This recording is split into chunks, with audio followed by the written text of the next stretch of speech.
భద్రాద్రి కొత్తగూడెం జిల్లా జులూరుపాడు మండల కేంద్రంలోని ప్రత్తి కొనుగోలు కేంద్రంలో బుధవారం వ్యాపారస్తులు కొనుగోలు ఆపడంతో రైతులు ఆగ్రహం వ్యక్తం చేస్తూ ఖమ్మం కొత్తగూడెం ప్రధాన రహదారిపై బైఠాయించి నిరసన తెలియజేశారు. వ్యాపారస్తులు ఎలాంటి సమాచారం ఇవ్వకుండా పత్తి కొనుగోలు చేయకపోవడంతో వివిధ మండలాల నుండి పత్తిని విక్రయించడానికి వచ్చిన రైతులు ఏం చేయాలో తెలియక రోడ్డుపై బైఠాయించి నిరసన తెలియజేస్తూ కొనుగోలు ప్రారంభించాలని నినాదాలు చేశారు. రైతులు రోడ్డుపై బైఠాయించడంతో ట్రాఫిక్కి అంతరాయం కలిగింది. అయితే వ్యాపారస్తులు మాత్రం తారఫ్ కమిషన్ విషయంలో మార్కెటింగ్ అధికారులు ఆంక్షలు పెట్టారని, ఆంక్షలతో వ్యాపారస్తులకు ఇబ్బందులు కలుగుతున్నాయని ఆరోపిస్తున్నారు. విషయం తెలుసుకున్న డీఎస్పీ అబ్దుల్ రెహమాన్ కొనుగోలు కేంద్రం వద్దకు వచ్చి వ్యాపారస్తులతో మాట్లాడారు. కొనుగోలు ప్రారంభించాలని, సమస్యలు ఉంటే జిల్లా అధికారులతో మాట్లాడి పరిష్కరించుకోవాలని సూచించడంతో కొనుగోలు ప్రారంభించారు. రైతులను ఇబ్బందులు పెట్టవద్దని, ఏదైనా సమాచారం ఇవ్వదలుచుకుంటే ముందస్తుగా రైతులకు ఇవ్వాలని హెచ్చరించారు. రైతులకు సిపిఐ, సిపిఎం పార్టీ నాయకులు మద్దతు తెలిపారు.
అర్ధాంతరంగా పత్తి కొనుగోలుని నిలిపివేయడం జరిగింది.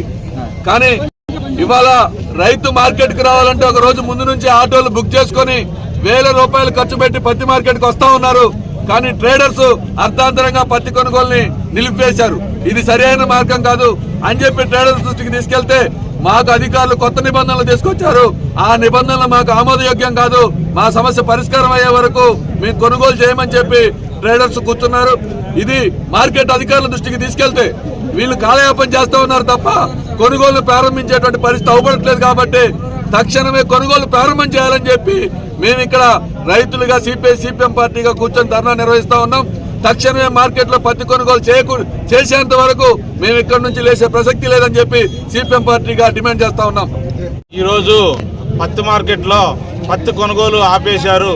ట్రేడర్లు ఏమనుకున్నారో ఏమో, మరి అధికారుల మధ్య ట్రేడర్ల మధ్య ఏం జరిగిందో మాకు రైతులకు ఏమీ తెలియదు. నిన్న తెలిసింటే ఈ మార్కెట్ కాదు ఇంకో మార్కెట్కి పోయేవాళ్ళం, ఈ మార్కెటే రావాల్సిన అవసరం లేదు, ఇంకో మార్కెట్కి అమ్ముకునేవాళ్ళం. నిన్న చెప్పలేదు. ఇలా ట్రాక్టర్లు, ఆటోలు అన్ని చేసుకుని వచ్చిన తర్వాత మార్కెట్ బంద్ అని ట్రేడర్లు చెప్పారు. మార్కెట్ ఇవాళ బంద్ చేయడం ఏంటి? అధికారులు అడిగితే అధికారులు కాలయాపన చేస్తూ ఏ సమాధానం చెప్పడం లేదు. అసలు ఈ మార్కెట్ ఎందుకు ఇక్కడ పెట్టారు? మార్కెట్ కొనడానికి పెట్టారా, సరదాగా పెట్టారా? మార్కెట్ దగ్గర పత్తి వచ్చిన తర్వాత కొనుగోలు చేయాలి. అధికారులకి మరి గవర్నమెంట్కి ట్రేడర్స్కి ఏమున్నాయో ఏమో మాకు అర్థం కావట్లేదు. వాళ్ళు ఏదో నేను వచ్చిపోయారట, వాళ్ళు ఏ నిబంధనలు పెట్టారో మరి వీళ్ళు ఏమి అర్థమైందో, వీళ్ళకి ఎందుకు ఆపారో మాకు అర్థం కాని పరిస్థితి. అసలు రైతులు అనేవాళ్ళు మార్కెట్కి వచ్చిన తర్వాత పత్తి కొనుగోలు ఆపడానికి వీల్లేదు, కొనుగోలు చేయాలి. వాళ్ళు మరి ఇన్ని రోజుల నుంచి ఎట్లా కొనుగోలు చేస్తున్నారు? అధికారులు ఏం చెప్పారు? అధికారులు చెప్పిన దానికి వీళ్ళకి ఎందుకు గిట్టట్లేదు? ఇన్ని రోజులు ఎందుకు గిట్టింది? అసలు ఆ గిట్టుబాటు ధర ఏంటి? వాళ్ళు గిట్టుబాటు ధర ఏమి ఇస్తున్నారు? అధికారులు ఏం చెప్పారు అనేది మాకు తెలియకుండా, రైతులకు ఏమీ అర్థం కాకుండా మార్కెట్లో కొనుగోలు ఆపేశారు. కొనుగోలు స్టార్ట్ చేయాలి. సిసిఐ మార్కెట్ సిసిఐ వాళ్ళు ఏ రేట్ అయితే కొంటున్నారో ఆ రేట్లో ఇక్కడ కూడా మార్కెట్లో కూడా అదే రేటు కొనాలని మా రైతు సంఘంగా డిమాండ్ చేస్తా ఉన్నాం.